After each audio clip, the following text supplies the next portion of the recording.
pagtingin, pananaw o kuro-kuro ng mga bisita at panauhin o mga anchors o host sa programang ito ay sarili at tanging opinyon at pananaw ng mga nabanggit at hindi opinyon o pananaw ng Aliw Broadcasting Corporation, mga producers o mga namamahala ng Aliw Broadcasting o anumang organisasyon na affiliated sa network at kailanman ay hindi iniendorso ng Aliw Broadcasting Corporation ang mga nabanggit na opinyon at pananaw sa programa. Mandana sa mga malalaking balita. Trending viral. Pinag-uusapan sa buong Pilipinas at buong mundo. Ronda Pilipinas Headlines. Mapagpalang umaga, Luzon, Visayas at Mindanao. Samahan niyo po kami sa isang oras ating balitaan at balitaktakan dito po sa Ronda Pilipinas. Ronda Pilipinas. Ngayong araw ng Setyembre 19, taong 2025, araw ng Biyernes. Ronda Pilipinas. At para sa mga nagbabaga at malaking balita sa bansa, imahe ng Kamara partikular sa isyu ng flood control projects lilinisin ng bagong liderato. Ronda Pilipinas. Paghahanda para sa seguridad kaugnay sa kilos protesta sa linggo, pinaigting pa ng mga otoridad. Ronda Pilipinas. Dagdag sahod sa mga minimum wage sa Region 7, aprobado na. Ronda Pilipinas. At para sa ating balita sa labas ng bansa, bagong prototype cruise missile inilunsad na ng Taiwan. Ronda Pilipinas. Magnolia Hotshots naghahanda na para sa PBA Season 50. Ronda Pilipinas. Para sa ating balitang showbiz, Rufa Gutierrez hindi pa rin kinakalimutan na balang araw magpapakasal. Ronda Pilipinas. Sabi nga, age doesn't matter. Ilan taon na ba si... Bata pa lang ako, pinapanood ko na to eh. Oy, walang ganon. At para sa ating balitang NBI, pinitas mo ang nag-over the backward na mangga ng kapitbahay mo. Aba, anong kaso nito? Ronda Pilipinas. At para sa ating LPI, totoo nga bang isa ang pagpupuyat sa mga pangunahing dahilan ng pagkakaroon ng pimples? Ronda Pilipinas. At para sa ating fact or fake, street parking ban sa major Metro Manila roads ipatutupad na. Ronda Pilipinas. Ang mga malalaking mga balita, ang mga matitinding mga pinag-uusapan, ang mga maiinit at pinagtatalunang mga issue. Lahat hagip, lahat malalaman. Hindi lang sa buong Metro at Mega Manila. Kasama na ang buong Pilipinas. Hahagupit na ang mga malalaking issue sa Ronda Pilipinas. Live na live sa DWIZ AM Metro at Mega Manila. Naka-live din sa DWIZ News FM Regional Stations. Naka-live din sa Radyo Ronda AM Radio sa Pilipinas. Live ding mapapanood sa Aliw 23 Free TV. At naka-live din sa lahat ng DWIZ Digital News accounts, Facebook, YouTube at DWIZ News website.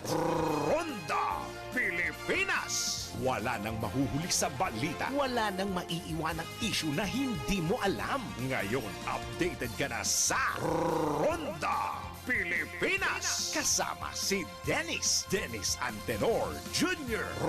Ronda Pilipinas.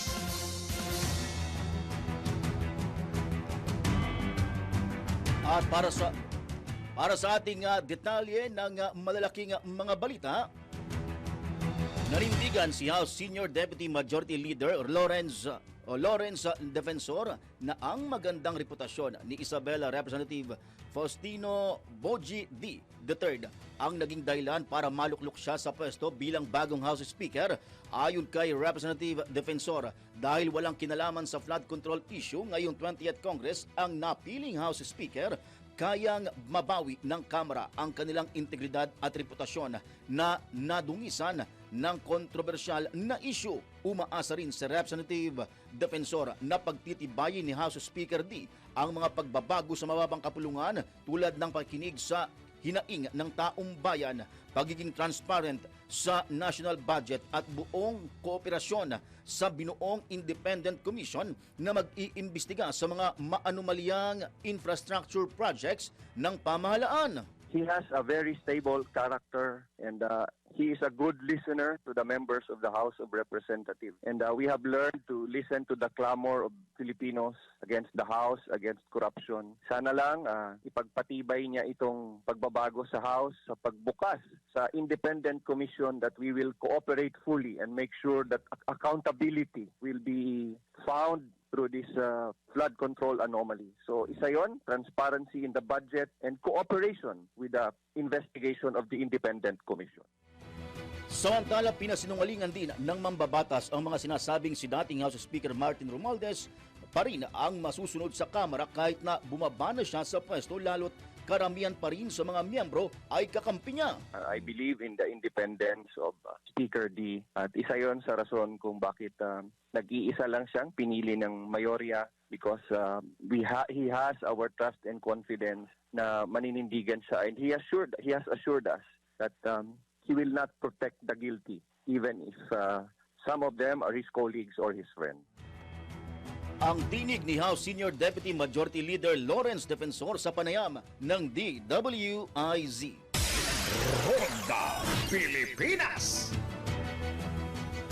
Nagbigay ng paalala ang pambansang pulisya para sa mga nagnanais na makiisa sa isasagawang kilos protesta. Nakasaad sa mga paalalang ito ang kahalagahan na masiguro ang pagkakaroon ng official permit mula sa mga local government unit o LGU sa mga lugar kung saan ilulunsad ang demonstrasyon.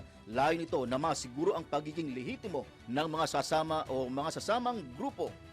Pinaalalanan din ng Philippine National Police ang publiko na alamin ang lokasyon ng mga nakalatag na first aid stations at police assistance desk. Hinikayat din ng mga otoridad ang mga makikilahok na magtipon lamang sa mga lugar na binigyan ng permiso ng LGU tulad ng Freedom Parks at siguruhin na hindi sila makaaabala sa daloy ng trapiko upang maiwasan ang anumang traffic violations. Unang inayaga ng pambansang pulisya na iginagalang nila ang karapatan ng bawat mamamayan na maglabas ng hinaing o saloobin, subalit dapat itong ikasa sa maayos at mapayapang paraan. Ronda Pilipinas! Dito muna tayo sa pinaka-latest na ulat o nabalita mula po sa Filipino Mirror. Tatanggap ng mas mataas na sahod. Good news ito. Ang mga manggagawa sa Central Visayas simula sa susunod na buwan. Ito'y matapos aprubahan ng Regional Tripartite Wages and Productivity Board, Region 7, ang dagdag sahod sa mga manggagawa ng Class A areas sa 540 pesos mula sa dating 501 pesos at mga manggagawa sa Class B areas sa 500 pesos mula sa dating 453 pesos at 463 pesos. Pero yun nga sinasabi ko bakit kaya hindi maipantay ang mga sweldo sa lalawigan at sa Metro Manila, di ba? Kasi kapag sabihin natin na maraming aalma daw ng mga negosyante, ng mga kapitalista, pero dapat siguro isipin natin kung ano yung makabubuti sa ating bansa at sa mamamayan. Kasi kung ipareho mo yung, kapag naging pareho ang sweldo ng Metro Manila at doon sa mga lalawigan, asahan mo pati yung pinoproblema mo sa traffic maririsolba.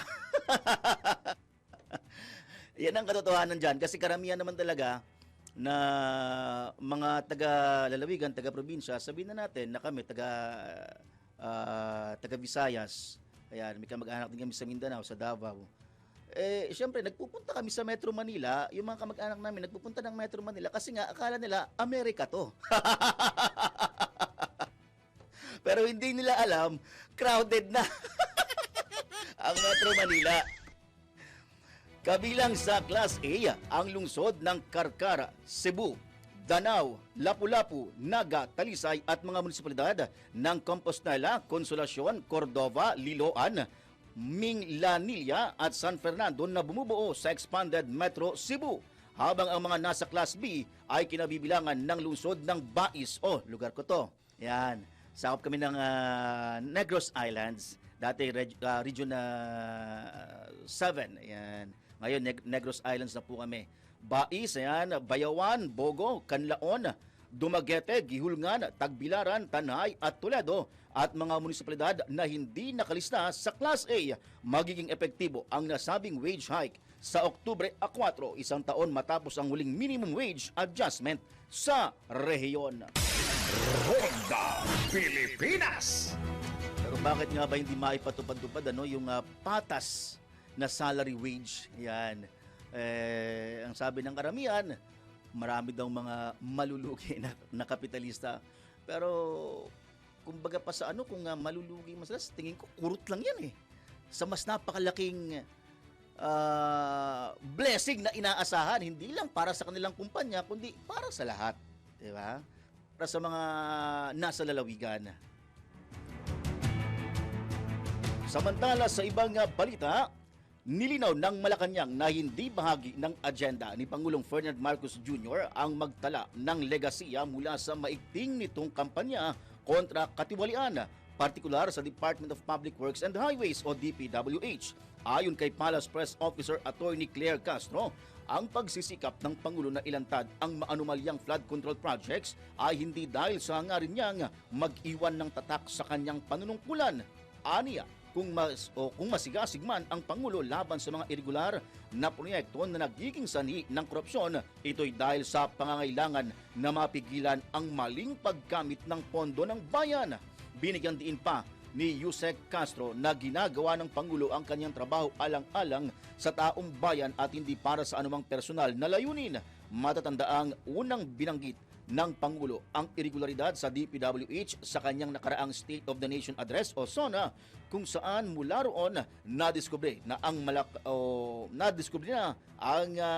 malawakang anomalya sa DPWH.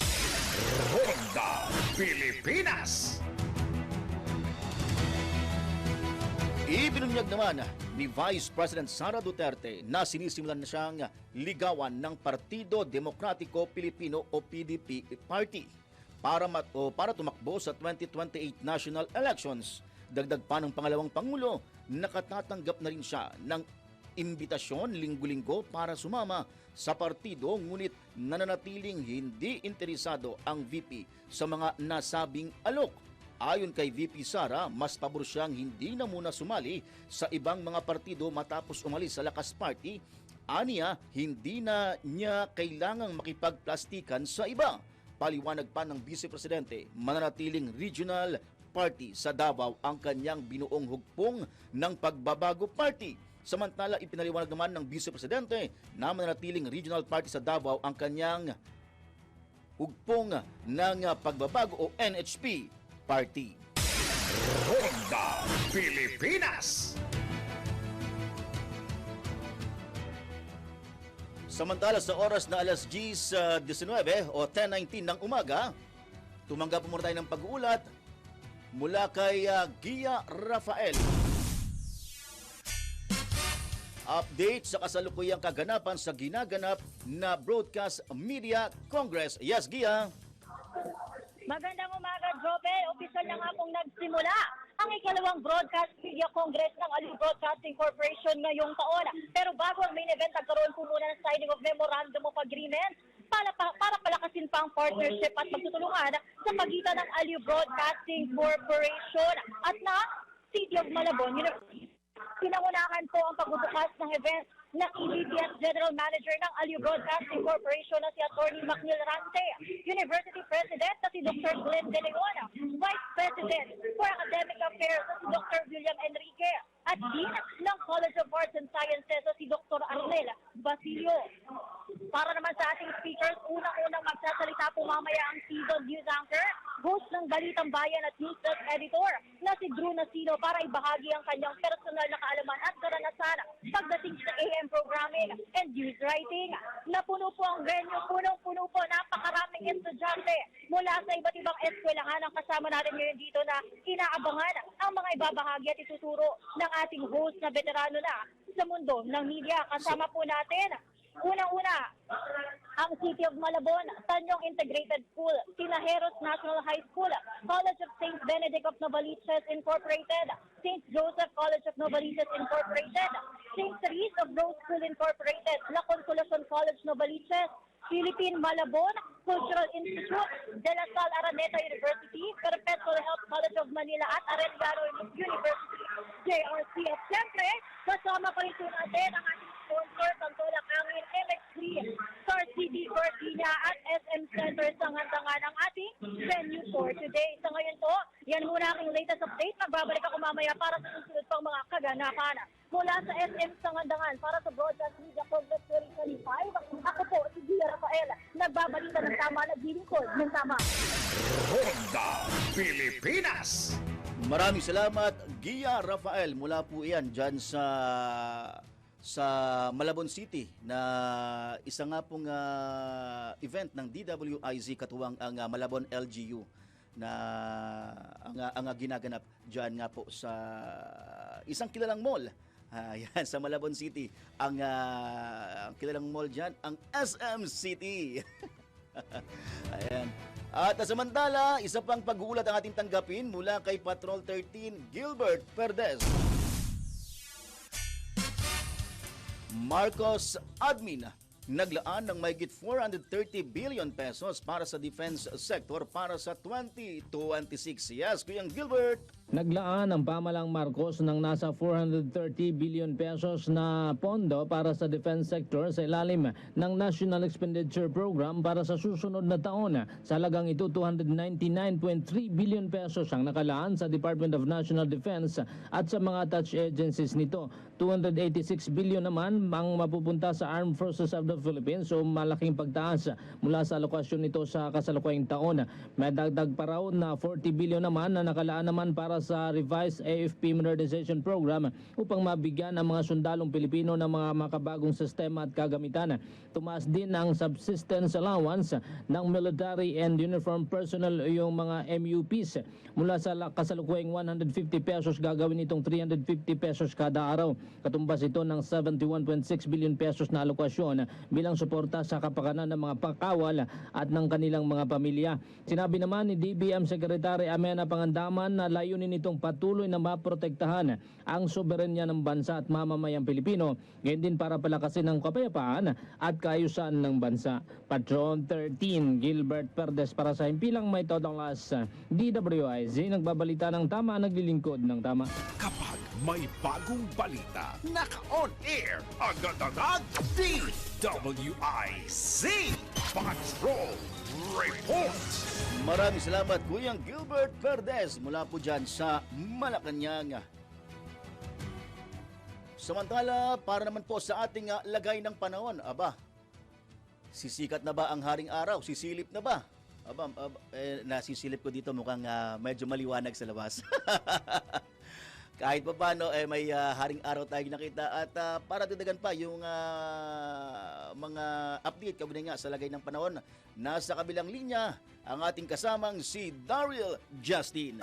Pinakahuli, pinaka-latest, pinaka-napapanahon, whether we like it or not, ito ang magiging DWIZ Weather Report. Magandang umaga Pilipinas! Mula dito sa Broadcast Media Congress 2025 na ginaganap ngayon sa SM Sangandaan in partnership with the City of Malabon University. Hatid muna natin ang pinaka-latest sa lagay ng panahon. Patuloy pa rin pong binabantayan itong si Tropical Storm Nando na nasa loob pa rin po ng Philippine Area of Responsibility. Halos nasa higit 1,000 kilometro pa rin ang kanyang lokasyon sa eastern section ng ating bansa at inaasahan na patuloy pong mag-i-intensify ang nasabing bagyo all over the weekend at inaasahan niya natin na na either tonight o tomorrow morning magiging isang typhoon na po ito at hindi pa na tinatanggal ang pag-asa ang posibilidad na maging isang ganap na super typhoon to bago pa maglandfall sa extreme northern Luzon o sa dulong hilagang bahagi ng Luzon area. Ngayon naman, silipin natin na magiging lagay ng panahon sa susunod 3 araw sa mga pangunahing lungsod sa ating bansa. Sa Metro Manila, asahan po na magiging maulan at mainit pa rin po. May kusmekos, ika nga. Init at maalinsangang panahon sa umaga. Maulang panahon naman sa hapon at gabi. Pero pagsapit ng Sunday, magiging makulimlim at makulog makidlat. Puro mga thunderstorms po iyan. Pero pagdating ng Monday, tuloy-tuloy ang masungit at maulang panahon sa Kamaynilaan. 26 hanggang 30 degrees Celsius ang agwat ng temperatura. Habang sa Metro Cebu naman, 3 magkakasunod na araw na cloudy weather conditions. Dulot pa rin po ng pag-iral din ng southwest monsoon o habagat. Posible po ang mga light to moderate rain showers, lalo na sa dakong hapon o gabi. Habang sa Metro Davao naman, bagamat maulap ang magiging lagay ng panahon sa araw ng Sabado, pagsapit ng Linggo, may mga isolated rains and thunderstorms, pero improving fair and good weather ang aasahan ng ating mga kababayan sa Davao Region. Sa ngayon, yan muna aking latest weather report. Whether you like it or not, manatili nakatabay sa DWIZ News, Aligo Channel 23 at sa ating mga social media platforms para sa latest weather updates. Live dito sa SM City, Sangandaan. Para sa Broadcast Media Congress 2025, ako po si Daryl Justin. Nag-uulat para sa impilang may tonong lakas, DWIZ, nagbabalita ng tama, naglilingkod ng tama. Pinakahuli, pinaka-latest, pinaka-napapanahon, whether we like it or not, DWIZ Weather Report. Ronda Pilipinas. Maraming salamat, Daryl Justin mula dyan sa Malabon City. At kasama rin siya sa Broadcast Media Congress sa Malabon. Samantala, sa detalye ng iba pang mga balita, inakusahan ni Vice President Sara Duterte si President Ferdinand Marcos Jr. na hinahayaan ito ang mga mambabatas na umiwas sa pananagutan sa gitna ng kinakarap na isyu ng katiwalian. Ayon sa Vice Presidente, wala siyang reaksyon sa biglaang pagbaba sa pwesto ni Congressman Martin Romualdez bilang leader ng Kamara. Ngunit ayon sa ikalawang Pangulo, hindi dapat hayaan ni Pangulong Marcos na lumipad palabas ng bansa ang mga kongresista o magbitiw sa pwesto para lang makaiwas sa pananagutan sa mga ito sa pagnanakaw sa pera ng taong bayan. Nabatid na bumiyahe si Ako Bicol Party List Representative Zaldico pa Estados Unidos para sa isang medical treatment. Ano bang sinakyan ni Congressman Zaldico? Yung kanya bang luxurious jet plane? Sana all. Wow! Galing mo talaga, tumahiming ha. Isa si Congressman Ko sa idinadawit kaugnay sa sinasabing mambabatas na tumanggap ng kickback mula sa mga kontratistang sina Curly Discaya at asawa nitong si Sara. Ronda Pilipinas. Isang reminder lang po sa ating mga kababayan diyan, huwag matakot magpakonsulta sa tuwing makakaramdam ng sakit. Dahil sa PhilHealth na siguradong aalagaan ang kalusugan mo at kalusugan ko. Lahat tayo ay membro at sigurado sa benepisyo. Pumunta lamang sa mga accredited consulta package provider para makapag-avail ng consulta package at para sa karagdagang impormasyon, bumisita lamang sa kanilang website na www.philhealth.gov.ph at pindutin ang click to call icon. Dahil Pilipino ka, may PhilHealth ka. Ronda Pilipinas.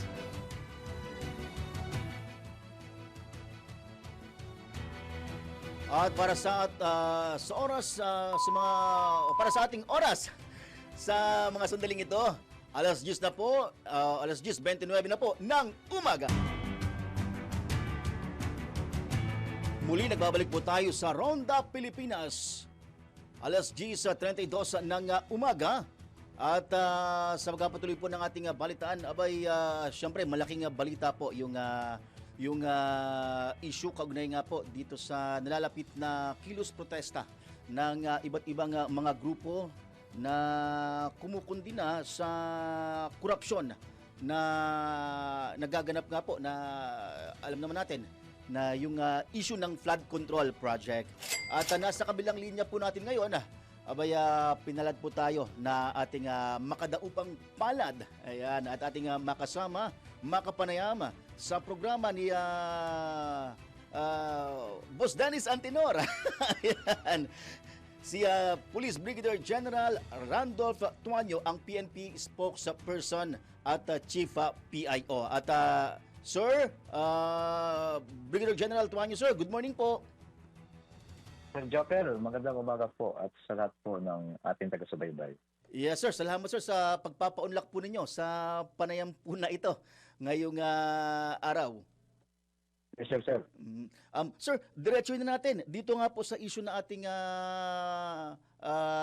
binanggit kanina, kaugnay nga po sa September 21 rally, malawak ang kilos protesta po ito. Kumusta po, sir, yung ating pong mga ginagawang paghahanda? Sir Joker, gusto natin i-share sa ating mga kababayan na tinawag nila ito na Trillion Peso March. Nagkataon na ito ay ika-53rd na martial law anniversary. Ito nga pong September 21, 2025. Ang Philippine National Police, Sir Joker, ay handang-handa po. Sa tunayan po, meron po tayong mga sapat na numero na kung saan po ito ay magiging basihan natin ng deployment nationwide, Sir Joker. Hindi lamang po ito sa National Capital Region. Mabanggit ko lang, diretso ko lang, Sir Joker, na sa nationwide po, ang deployment natin ay maabot po tayo ng 50,000 plus.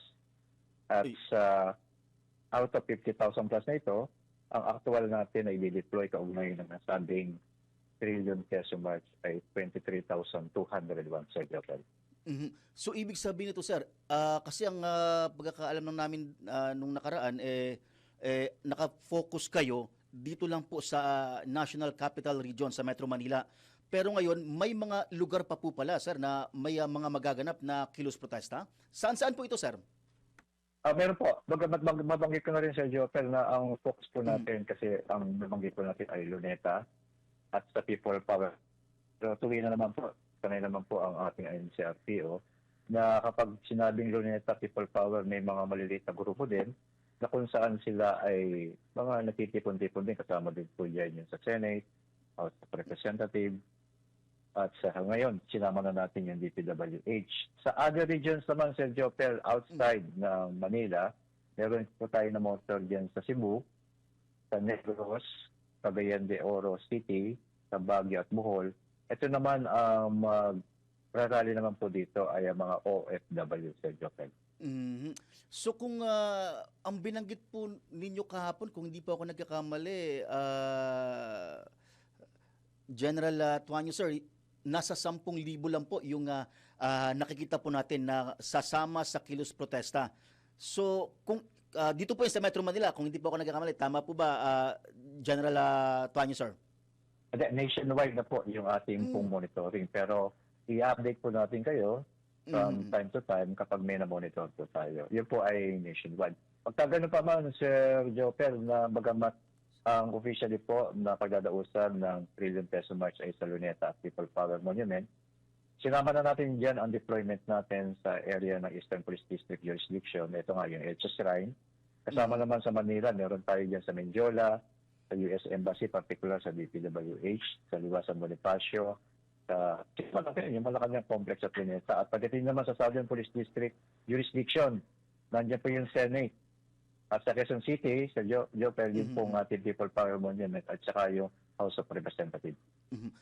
Sir, wala po ba tayong namomonitor na anumang banta ng kaguluhan o yung mas lumampas pa doon sa gagawin nilang mga aktibidad sa kilos protesta? Kasi hindi lamang po gagawin itong kilos protesta dito po sa NCR, kundi maging sa mga lalawigan. May mga monitoring din po ba tayo dito, sir? Sir Joker, wala naman po tayo na monitor ng mga ganung mga reports na nakukuha natin. Pero inherent naman, Sir Joker, sa Philippine National Police. Na bagamat wala tayo na monitor ng mga ganun. Lagi natin minomonitor yung tinatawag natin mga threat groups at iba pang mga grupo na posibleng mag-take advantage. Kaya ang Philippine National Police, Sir Joker, ay hindi naman kampante sa mga ganung wala tayo natatanggap ng report. Pero tuwing na sinasama natin yung monitoring sa mga threat groups at iba pang grupo na posibleng mag-take advantage sa mga ganitong situation. Kasi alam po natin, di ba, sir, na yung nangyari sa Nepal, sa Indonesia, sa tingin nyo, malayo pong mangyari sa atin yon? Ako, naglabas po tayo ng press release kung mababasa po ninyo.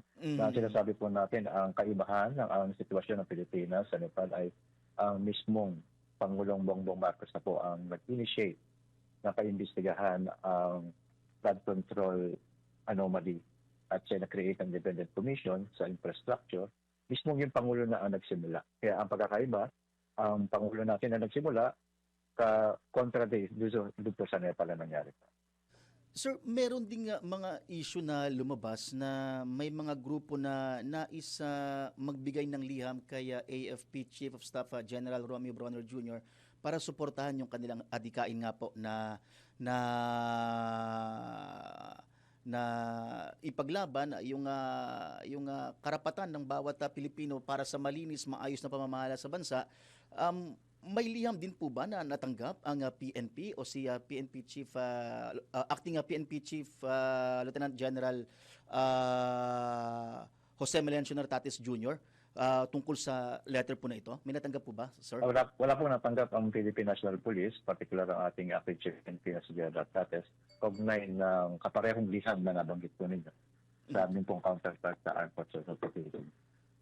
Pero sir, may mga binabanggit, banggitin ko na si Congressman Kiko Barzaga. Sabi niya may mga pulis daw po sir na of AFP officials na parang nagbibigay ng suporta sa plano nga po na o sa mga gagawing kilos sa protesta. May mga makikiisa din daw po, may mga nagpahayag ng kanilang pakikisimpatya.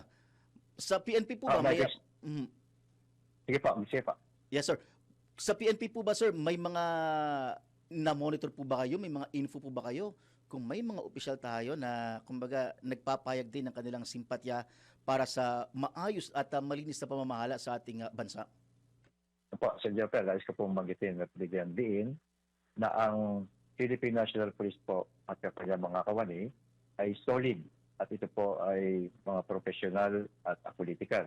Iisa lang po ang aming mission, Sir Jopel. Ang mission natin po ay maintain peace and order. Yung lamang po, wala na pong iba. Mm-hmm. So siguro last question ko na, Brigadier General Randolph Tuanyo, sir. Baka na may mga nilabas po kayo ng mga paalala sa ating mga kababayan na nagnanais makiisa sa kilos protesta ngayon pong linggo. Ano po yung mga nakasaad dito at kung may mga karagdagan pa po kayong nais na ipaabot sa atin pong mga kababayan? Po, Sir Jeffel, nais po natin una po ay pasalamatan ang mga organizers ng mga kilos protesta na nagsimula pa po noong September 12 and 13 na saan po ay naging maayos at natiwasay lang po yung kanilang pagpapahayag na kanilang mga hinaing, pinupan nila yung mga napag-usapan na for as long as ito po ay a peaceful assembly. Ito po ay po protection na gagarantihan po ng Philippine National Police na igagalang at irerespeto ang kanila pong mga hinaing o yung kanila pong freedom of expression. Kaya sabihin din po natin na yung mga yung BP 880, yung pong sa tungkol batas po sa pagtitipon, na ipinagbabawal ang pagdadala ng firearms sa parte po ito ng mga realista, ganoon din po sa parte ng Philippine National Police na magbabantay ito sa kanila. Pinagbabawal din sa yung bladed weapon. At higit sa natin, nakikita natin sa Indonesia at Nepal, yung pagsusunod po ng mga ipigyan po yung mga bawal sa pagsasagawa po ng kilos protesta sa Vietnam. Ayun. Sir, pahabol ko na lang siguro, sir. May mga grupo po ba na naidagdag doon po sa nabigyan po ng permit para magsagawa po ng kilos protesta? Ang grupo so far po na atin pong nakipag-coordinate, ito po yung mga iba-ibang grupo ng church groups at academies. At nang nadagdag nga po outside Metro Manila, sa Jopel, yung po nga nabanggit ko kanina, grupo po ng mga OFWs. At ganoon din lang po, yung dahil may mga tinatawag tayong freedom parks, usually pa ang sinasama po nila dyan ay po yung ilang mga universities po, o yung mga government institution or campuses na kinukonsider po na freedom parks kung saan po sila nagsasagawa ng kanilang mga kilos protesta. Particular na, Sir Jopel, mabanggit ko ng September 12 and 13, yung pong sa UP Diliman, at yung po sa UP Diliman campus nila sa Padre Paula sa Metro Manila. Ay. So sir, maraming salamat sir at siguro bago tayo magpaalam, magpapasalamat muna ako sa pagkakataon na binigyan niyo sa amin sir, ano? At siguro sir, kung may mga karagdagan po kayong panawagan para po sa ating mamamayan, sa ating mga kababayan, nasa inyo po yung buong pagkakataon sir. Apo, Sir Jopel, maraming salamat po sa pagkakataon. Nais na namin salamatan ang mga organizers at iba-ibang government institutions na nakikipagtulungan po sa atin upang maging mas ayos po natin yung 3 trillion peso march na gagawin sa September 21. Ayos po natin magitin ang Philippine National Police ay makikita sa lahat ng lugar na pagkaruusan ng kilos protesta upang proteksyonan po ang publiko at sinasabi po namin na nire-respeto ng Philippine National Police ang freedom of expression ng ating mga kababayan. Lalo't higit, ito po ay authorized at peaceful assembly. Ang Newpong PNP ay isang professional at political organization. Isa lang po ang mission natin, to maintain peace and order. Wala na pong iba. Maraming salamat po, Sir Jopel. Okay, thank you very much po, Police Brigadier General Randolph Tuanyo, sir. At ayan nga po ang tagapagsalita ng pambansang pulisya ng Philippine National Police na si Police Brigadier General Randolph Tuanyo. Ronda Pilipinas! Pero honestly, dati nung nakita ko, sa totoo lang, tuwing nakikita namin si Brigadier General Tuanyo, ang tagapagsalita ng PNP, nung una namin siyang makita, medyo bulky pa yan, Pero ngayon, yung postura niya talagang mas slim. Mas maganda tingnan bilang isang police officer. Ayan, bilang isa sa mataas na opisyal ng PNP. So talagang nagbawas siguro siya ng timbang. Ayun din yung goal ko. Galing sa medyo ganon, papunta sa ganon. Goal ng lahat ng nagkakaedad ba yun? At sa magpapatuloy ng ating balitaan,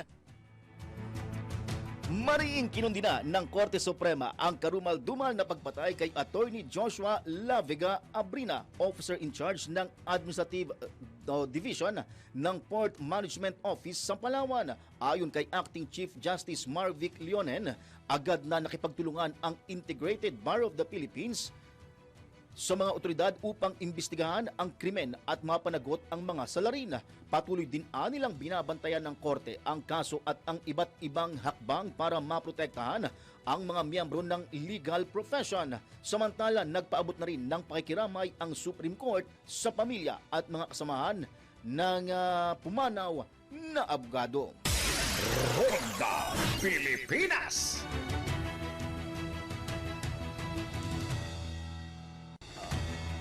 Oras po natin sa mga sandaling ito, 45 minutes after 10 in the morning.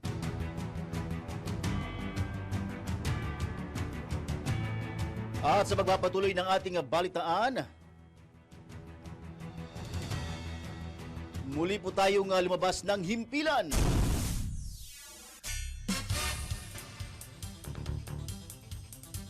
DPWH iginiit na hindi sa small committee nangyari ang 2025 budget insertions.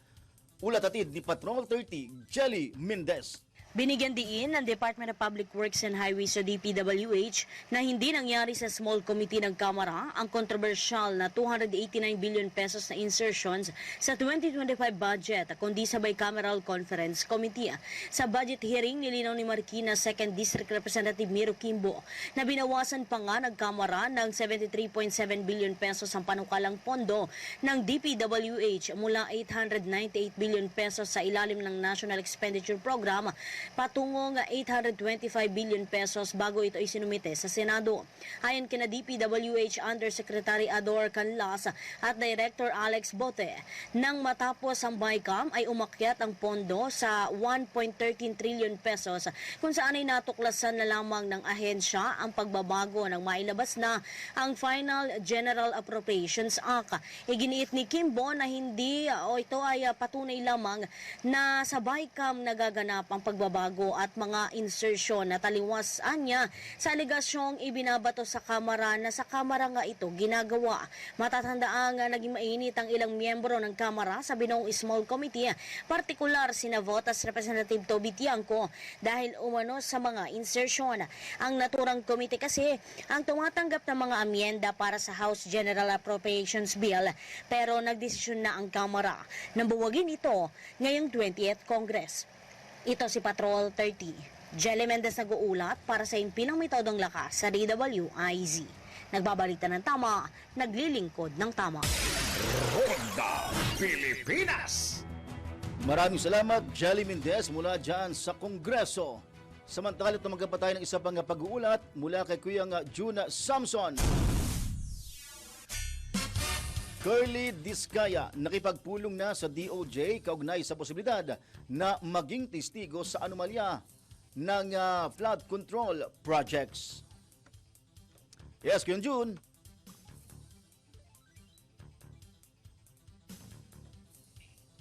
Yes, Kuya Jun. One. Two. Jopel. Yes. Jopel. Go ahead. Yes, Kuya Jun.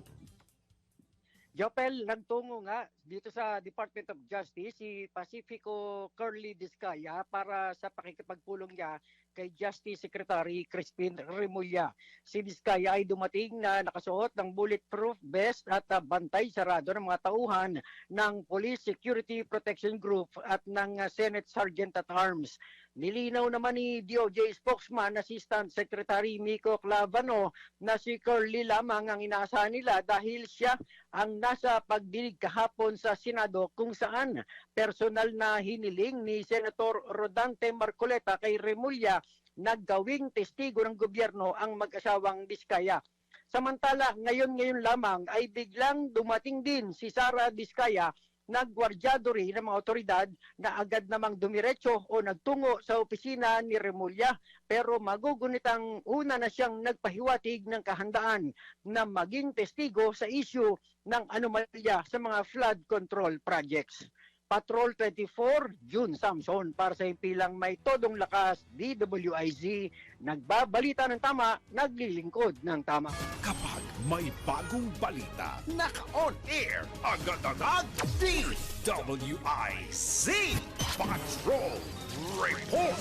Mga balitang dapat alam mo kahit sa labas ng bansa. DWIZ Balita sa ibang bansa.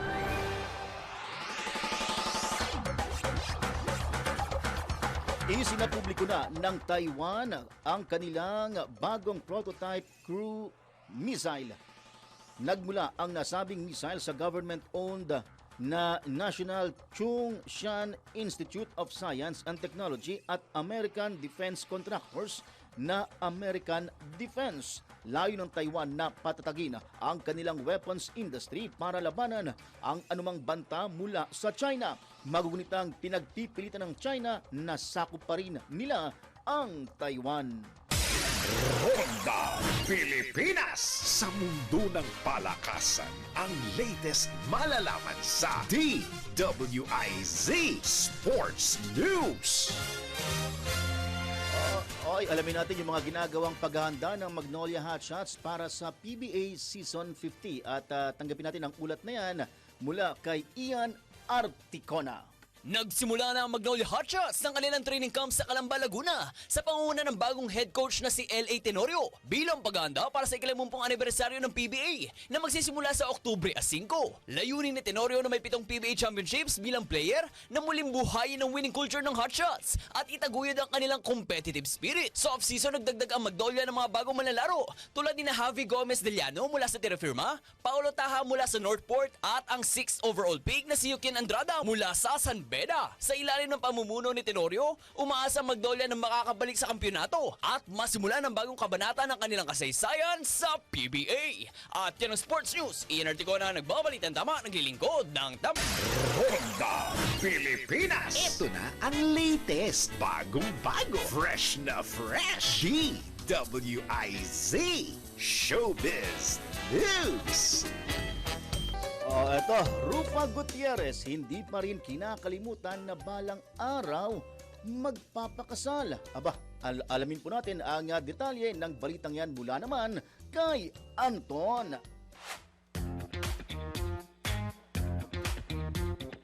Bukas pa rin si Rufa Gutierrez sa usapin tungkol sa pagpapakasal. Ayon sa actress beauty queen, hindi niya isinasara ang pinto sa pagpapakasal muli, bagamat napakatindi ng impact daw sa kanya noong nasira ang kanilang marriage ng kanyang unang mister na si Ilmas Bectas. Noon umano ay nasabi niya sa kanyang sarili na ayaw na niyang magpakasal muli dahil masyado siyang na-trauma. Dumating daw siya sa puntong dumadalo na siya sa mga Bible studies para maging maayos ang kanyang pakiramdam. Ngunit sinasabihan din daw siya ng kanyang mga kaibigan na huwag mag-give up at mag-try ulit bumibig at magpakasal. Dahil dito kung kaya't nasabi ni Rufa na hindi niya isinasara ang kanyang pinto para sa pagpapakasal. Ngunit hindi raw siya nagmamadali at kung dumating man ang pagkakataon na magpapakasal daw ulit siya in the future, sana raw ay iyon na ang huli at hanggang sa last breath na niya. At iyan ang aking balitang showbiz para sa impilang metodong lakas, DWIZ. Ako si Anton, nagbabalita ng tama, naglilingkod ng tama. Ronda Pilipinas. Pinitas mo ang nag-over the bakod na mangga ng kapitbahay mo. Nako, bawal ito. Aba, alamin natin ang detalye niyan mula kay Angelo Baino. Alamin kung bawal o hindi. Dahil kung di mo alam to, kaso ang kakaharapin mo sa NBI. Nako, bawal ito.